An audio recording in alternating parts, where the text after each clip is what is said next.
Barn á leikskólaaldri fékk alvarlega eitrun fyrr í mánuðinum vegna svefnlyfs í dropum sem eru áttfalt sterkari en mixtúran sem það er vant að fá. Yfirlæknir segir einkennilegt að mörg börn séu á svefnlyfjum svo árum skiptir. Innlend stökkbreyting á breska afbrigði kórónuveirunnar kallar á enn hertari aðgerðir á landamærum að sögn sóttvarnalæknis. Erfitt sé að koma í veg fyrir að ferðamenn svíkist undan sóttkví til að skoða eldgosið. Einn var fluttur með sjúkrabíl af gosstöðvunum í dag. Álag er mikið á björgunarsveitir en von er á fersku björgunarsveitarfólki lengra aðkomnu fyrir páskafrídagana.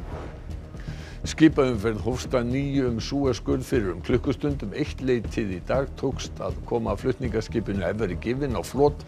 Það strandaði í skurðinum á þriðjudag. Flóra páskaeggja hefur aldrei verið blómlegri.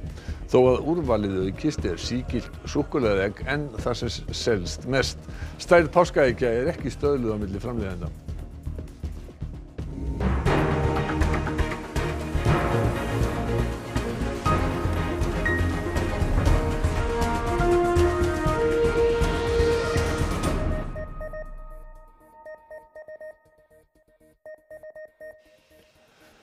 Gott kvöld. Barn á leikskólaaldri var lagt inn á spítala fyrr í mánuðinum með eitrun vegna svefnlyfjanotkunar. Svefnlyfjanotkun barna undir 6 ára aldri hefur ekki verið meiri í 20 ár. Síðan í janúarlok hefur Vallergan mixtúra sem er svefnlyf fyrir börn ekki verið fáanleg. Því skrifa læknar upp á dropa sem heita Allermacin og Rifarm og gera sama gagn en eru töluvert sterkari. Rúmlega 180 börn 6 ára og yngri hafa fengið dropana, 110 þeirra 1 eða 2 ára. Ný formúla sem er komin til landsins og hún er áttfalt sterkari heldur en sú mixtúra sem var til áður. Og það hefur komið upp mjög alvarleg eitrun sem að við höfum þurft að leggja inn vegna þess að það er verið að gefa sama skammt í millilítrafjölda eins og með gömlu mixtúruna. Ragnar segir að eitrunarhætta sé mikil vegna þessa, sérstaklega þegar fólk er vant að gefa gamla lyfið. Eitrunareinkenni geta verið meðvitundarleysi, síflog, krampar, hjartsláttartruflanir sem geta leitt til hjartastopps, auk hás hita. Og getur verið banvænt líka, þannig að þetta er eitthvað sem þarf að taka mjög alvarlega. Lyfið er notað nánast eingöngu sem svefnlyf hjá ungum börnum. Samkvæmt tölum frá landlækni var notkun svefnlyfja í fyrra meðal barna yngri en 3 ára sú mesta í 20 ár. Í fyrra fengu 161 árs börn þetta svefnlyf í samanburði við 140 árin á undan. Samkvæmt tölum frá landlæknisembættinu frá því fyrr í mánuðinum höfðu þá rúmlega 21 árs börn fengið svefnlyfið eða samheitalyfið. Síðan þá hefur fjöldinn tvöfaldast og þau eru nú orðin 43. 125 2 ára börn fengu svefnlyf í fyrra og rúmlega 40 það sem af er ári. Í fyrra fengu rúmlega 63 ára börn svefnlyf og 20 á fyrstu 3 mánuðum þessa árs. Á aldursbilinu 4 til 6 ára fengu 20 til 40 lyfið í fyrra. Það er mjög einkennilegt að það séu svona mörg börn sem þurfa þessari meðferð að halda svo mánuðum og árum skipti. Ég held að við kollegar okkar þurfum nú að athuga af hverju erum við að skrifa upp á svona mikið. Getum við ekki fundið aðrar lausnir fyrir flest börn.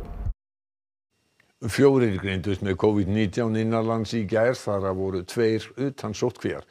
2 smitt greindust við komuna til landsins. Sóttvarnalæknir segir að herða þurfi á aðgerðir á landamærunum enn frekar eigi að takast að stemma stigu við útbreiðslu kórónuveirunnar. Erfitt sé að hamla för erlendra ferðamanna sem koma til landsins til að sjá eldgosið í Geldingafjöllum og fara ekki í sóttkví. Þór Óli Guðnason sóttvarnalæknir segir að mesta áhyggjuefni sé að fólk sé að greinast utan sóttkvíar með nýjar tegundir af breska afbrigði veirunnar sem er meira smitandi en önnur. Raðgreining á þessum tegundum bendir til að smitin hafi komið inn í gegnum landamærin. Hann segir að ekkert bendir til þess að tegundirnar hafi orðið til við stökkbreytingu innanlands og að þetta kalla á breyttar áherslur í sóttvörnum. Þetta afbrigði hegða sér öðruvísi, smitast auðveldar og er að valda meiri einkennum hjá yngra fólki og það kallar á aðeins breyttar áherslur. Hyggstu leggja fram einhverjar aðra breytingar? Nei, ekki innanlands. Ég held að við séum bara með nokkuð góðar aðgerðir. Það eru náttúrulega aðgerðir í undirbúningi varðandi landamærin. Við erum búin að vera að greina frá því og það er svona ýmislegt í bígerð þar sem ég held við þurfum að skoða að skerpa á ýmsum atriðum til að minnka eins og hægt líkurnar á því að við séum með svona leka inn í landið. Þórólfur hefur lagt til við heilbrigðisráðherra að þeir ferðamenn sem eru með vottorð bólusetningu eða fyrri sýkingu fari í skimun. Hann segir það áhyggjuefni að erlendir ferðamenn komi hingað til hans í stuttarferðir til að sjá eldgosið í Geldingadölum og fari ekki í sóttkví. Það er líka hægt að hafa eftirlit eins og lögreglan hefur tekið upp þarna kringum Grindavík og krefja það fólk vottorð eða einhverjar sannanir fyrir því að það sé ekki sóttkví og svo framvegis. Þannig að það er erfitt og aldrei hægt að taka á öllum. Haukur, það hafði verið talað að mál ætti að skýrast núna strax eftir helgi varðandi farsóttarhús og fjölgun þeirra. Hver er staðan á þeim málum? Staðan á sóttvarnahúsum er núna einfaldlega þannig að það er bara eitt sóttvarnahús í notkun, það er hóteli hérna á Rauðarárstíg, en menn verða að hafa hraðar hendur því að á fimmtudaginn tekur gildi ný reglugerð sem kveður á að skylda megi fólk í sóttvarnahús sem kemur frá ákveðnum svæðum og það er viðbúið að eftir ríkisstjórnarfund á morgun þá muni þær línur skýrast. En að öðru að þá eru núna 340 starfsmenn Landspítalans sem fengi að hafa fyrri bólusetningu með AstraZeneca bóluefninu. Þeir teljast núna til aldurshóps sem ekki á að fá það bóluefni og ekki liggur fyrir hvernig seinni bólusetningu þessa hóps verður háttað. Bólusetning starfsfólks Landspítalans hefur hins vegar gengið vel. Landspítalinn er stærsti vinnustaður landsins með á 17.000 starfsmenn. Eðli málsins samkvæmt fólk þar í hættu á að smitast af COVID og vinnur með viðkvæman hóp sem illa má við því að smitast. Verkefnastjóri farsóttanefndar segir að vel hefði gengið að bólusetja starfsfólkið. Það gengur bara glimrandi vel akkurat núna. Við erum í 5. törn og erum sem sagt degi 4 af 5 og verðum þá bara mjög langt komin með að vera komin með nánast alla í bólusetningaferli. Eftir þennan eina bólusetninga þetta viðbútar? Eftir morgundaginn, já. Hjúkrunarfræðingar á vökudeild spítalans hafa gagnrýnt að hafi ekki verið í forgangi í bólusetningu. Hildur segir að deildin sé skilgreind sem gjörgæsludeild fyrir nýbura, en þar sem lítið hafi borist að bóluefni framan af hafi forgangsröðinni verið breytt. Það var svona á þeim grunni sem við ákváðum að ýta vökudeildinni neðar í forgangsröðina og eðlilega var ekki ánægð með það, en það allt saman búið að kippa því í liðið núna. Sumir starfsmenn spítalans sem hafa fengið fyrri skammtina bóluefni frá AstraZeneca teljast núna til hóp sem skilgreindur of ungur til að fá það bóluefni. Það eru 340 mann sem í þeirri stöðu sem voru bólusettir þarna 10. og fram að hádegi 11. mars þegar bólusetningin með AstraZeneca var stöðvuð og við bara vitum ekki hvernig framhaldi verður á því. Við bara bíðum eftir það verður miðlæga ákvörðun sóttvarnalæknis, hvernig verður greitt úr því máli en örugglega verður fundin einhver fín lausn á því. Hildur minnir á að fyrri bólusetningi með AstraZeneca veiti góða og langvarandi vörn. Hún segir fátítt að starfsfólk hafni boði bólusetningu en það komi þó fyrir. Flestir, lang flestir af þeim sem hafna þá tímabundið, það eru barnshafandi konur sem að vilja þá bíða annarkvort þangað til að lengra liða meðgönguna eða þær eru búin að fæða og það er bara samkvæmt ráðleggingum. Alma Möller landlæknir er gestur Jóhönnu Vigdísar Hjaltadóttur í Kastljósi í kvöld. Þær ræða meðal annars hertar sóttvarnaaðgerðir, stöðuna á landamærum, lýðheilsu í COVID og bólusetningar. Maður finnur að fólk orðið þreytt, segir björgunarsveitarmaður eftir mikla vinnu frá því að eldgosið hófst. Margir björgunarsveitarhópar af landsbyggðinni eru búnir að skrá sig á gosvaktir fram yfir páska.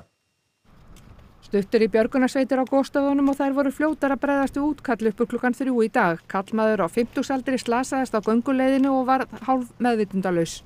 Björgunarsveitarmenn frá Tindum í Hnífsdal sóttu manninn á vel útbúnum jeppa og var farið með manninn í sjúkrabíl sem hafður við upphaf gönguleiðarinnar í Geldingadali.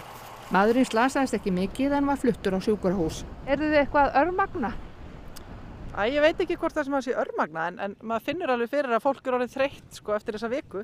Það gengur erfiðar að fá fólk til þess að manna hópa til að koma og vera í svona póstum.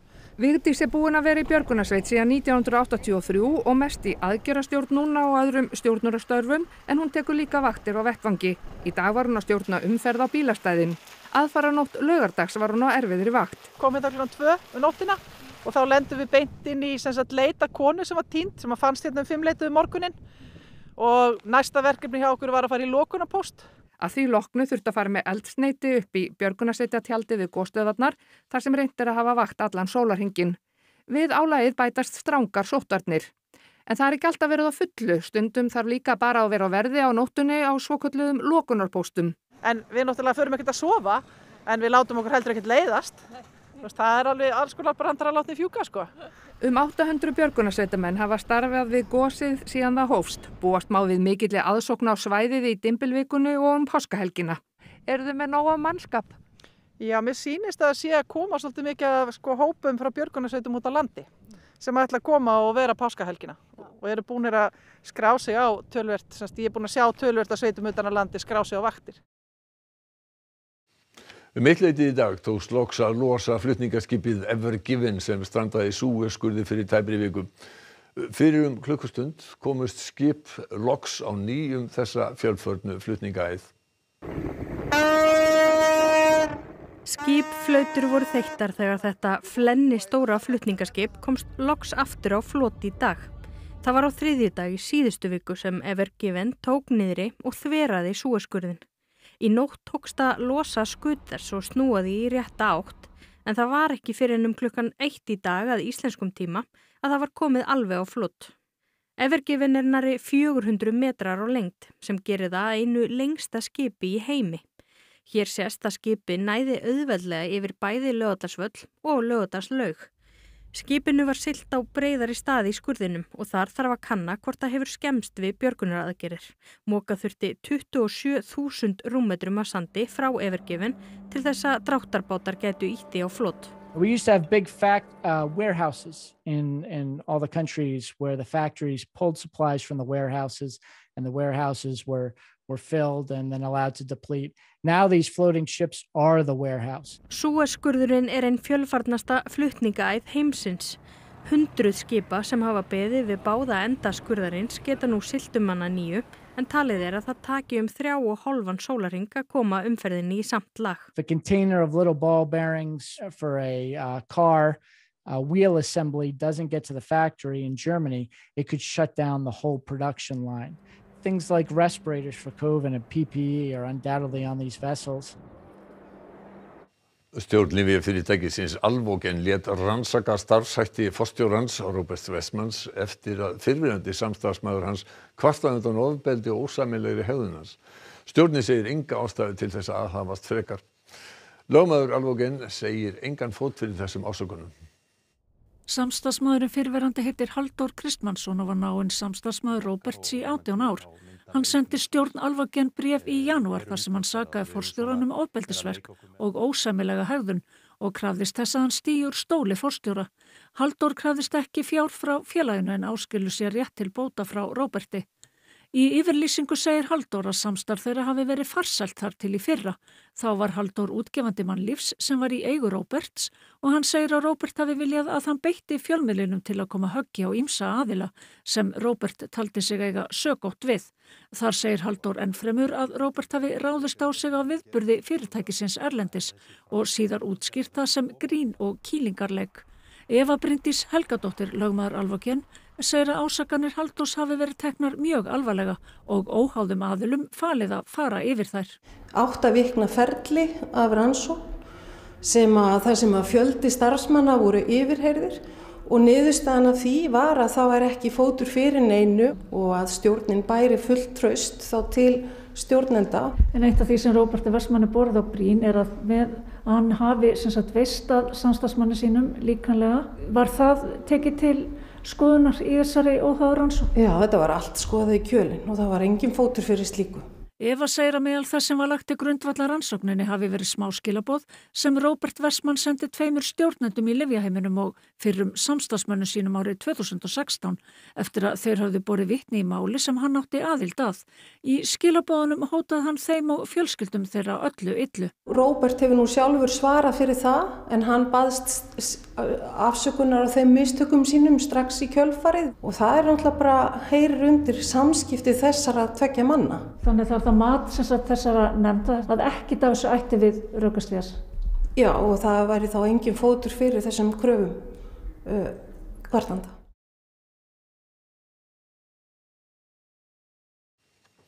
Í Þýskalandi, Hollandi og á Spáni eru nú gerðar tilraunir með að halda fjölmenna viðburði fyrir fólk sem sýnir fram á neikvætt COVID-19 próf.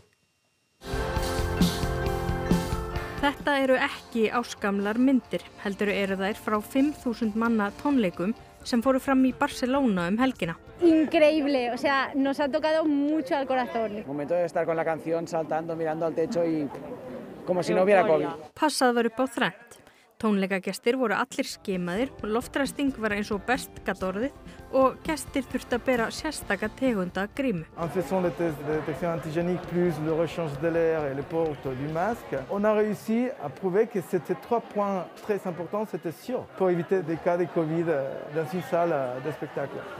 Fyrir í þessum mánuði var líka haldin 2 daga tónlistarhátíð í Hollandi.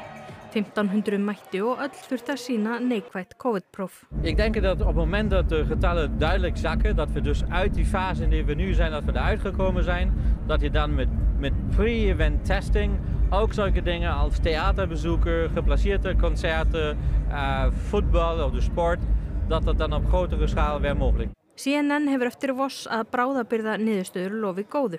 Þær bendi til að skipulagðir viðburðir með skimun gesta bjóði ekki hættunni heim. Í dag var svo hrundið af stað öðru tilraunaverkefni í borginni Weimar í Þýskalandi. Söfn og verslanir mega hafa opið í 3 daga fyrir þau sem sýna fram á neikvætt próf. Raðir mynduðust við skimunarstöðvar en ekki hafa allir trú á að tilraunin endi vel. Wenn das so gewesen wäre wie vor 2-3 Wochen hier, hätte ich gesagt, ja, gerne, das finde ich gut. Aber jetzt doch ein bisschen Angst, dass das nach hinten losgeht. Framboð og flóra páskaeggja hefur sjaldan verið meira en fyrir komandi páska. Tískusveiflur í samsetningu og útfærslum eggjana hafa sést síðustu ár. Hefðbundin súkkulaðiegg eru þó enn ráðandi á markaðnum. Framleiðsla á eggjunum hefur staðið yfir allt frá því fyrir áramót. Páskarnir eru sannkölluð vertíð í sælgætisverksmiðjum. Tegundirnar skipta tugum og súkkulaðimagnið er talið í 100 tonna. Fjöldi framleiddra eggja er vel á aðra milljón. Þessi siður að gæða sér á súkkulaðieggi páska á sér langa sögu hér á landi. Hann kemur nú erlendis frá, kemur gegnum Danmörku. Berst hingað svona í kringum fyrri heimsstyrjöldina og breiðist út svona upp úr fyrri heimsstyrjöld. Þetta er svolítið fyndið að Íslendingar voru að byrja að borða egg almennt á svipuðum tíma. Þannig að súkkulaðiegg og egg eru bara svona samrofin hérna á Íslandi. Uppalega voru þetta bara bakari sem voru að framleiða eggin, en svo farið súkkulaðiverksmiðjan taka yfir svona upp úr 30 og þá fyrir þetta virkilega á skrið. Hraunrennsli í Geldingadölum hefur verið áberandi undanfarið, en það setur einnig svip sinn á sælgætisframleiðsluna. Þetta er rosalegt hraunár, sko. Það er gos í hrauninu og ég með hraunið og bakararnir með hraunið. Ég bara botna ekkert í þessu, sko. Íblöndun ýmissa bragðbæta í súkkulaðiskeilina hófst fyrir 15 árum hér á landi, þegar rís var í fyrsta sinn blandað saman við skeilina. Þar má segja þetta byrji. 2 árum síðar koma draumaegg. Það er bara kröfuharðir neytendur að úti sem er alltaf að leita einhverju nýju, einhverju góðu. Þið berið ábyrgð á þessari sullbylgju? Já, það má segja það. Þrátt fyrir það verðist sígilt súkkulaðiegg enn bera höfuð og herðar yfir önnur egg á markaðnum. Sumum finnst stærð eggjanna skipta máli, en það er ekki allt sem sýnist. Egg sem er númer 7 hjá þér, er það eins hjá öðrum framleiðendum númer 7? Nei, þetta er bara númerin. Ég veit ekki af hverju númer eru til. Það er fyrir bara grömmina því nú er bæði grömm og númer. Þetta var bara til. Þannig að þetta er ekkert stöðluð stærðir? Nei. En sumir kjósa einfalda hluti. Við erum að koma með hreint egg sem er ekki með neitt í skilinni. Þetta er hreint mjólk og súkkulaðiegg. Bara aftur í grunninn? Aftur í grunninn og aftur þar sem þetta í rauninni byrjaði allt saman. Tilraunamennskan virðist ekki eiga sér nein takmörk. Út úr því kemur ýmislegt gott, stundum vont. Það fer aldrei á markaðinn. Daði Freyr Pétursson og hljómsveit hans Gagnamagnið birtu í dag myndband við lagið Tenies sem verður framlag Íslands í Eurovision í ár. Eldgosinu í Geldingadölum bregður stuttlega fyrir myndbandinu sem leikstýrt er af Guðnýju Rós Þórhallsdóttur. Þá leikur Ólafur Darri Ólafsson borgarstjóra Íslands eins og það er orðað. Hann þarf að ráða niðurlögum skrýmslis sem sprettur upp úr eldgíg og eyrir engu. Það eina sem virkar gegn skrímslinu eru dansspor og þá eru Daði og gagnamagnið að sjálfsögðu kölluð til.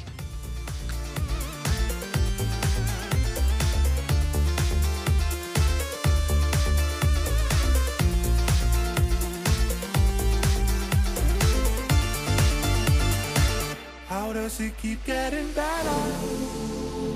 Every day I'll find some new way to grow. The time we spend together feels good. How does it keep getting better? Every day I'll find some new way to grow. The time we spend together. Úr Daða og gagnamagninu yfir í veðrið, lægir í kvöld og kólnar en strekkings norðvestanátt austast fram yfir miðnætti. Snýst í vestan og suðvestan 5 til 10 metra á sekúndu á morgun með stöku éljum við norðurströndina en annars verður víða bjart. Hiti á bilinu 0 til 4 stig að deginum. Hrafn Guðmundsson veðurfræðingur fer nánar yfir veðrið að loknum íþróttum og það verður þegar Þorkell Gunnar Sigurbjörnsson hefur sagt okkur íþróttafréttirnar. Gylfi Þór Sigurðsson og Arnar Þór Viðarsson þvertaka fyrir það að eitthvað ósætti sé á milli Gylfa og Eiðs Smára Guðjóns aðstoðar landsliðsþjálfara. Landsliðsþjálfaranum og norska liðinu Vålerenga greinir á það hvort Viðar Örn Kjartansson hafi mátt spila með íslenska landsliðinu í mars. Og 4 leikmenn 21 árs landsliðs Íslands hafa nú yfirgefið liðið og verða með A-landsliðinu á móti Liechtenstein á miðvikudag. Þetta og fleira í íþróttum hér eftir fréttir.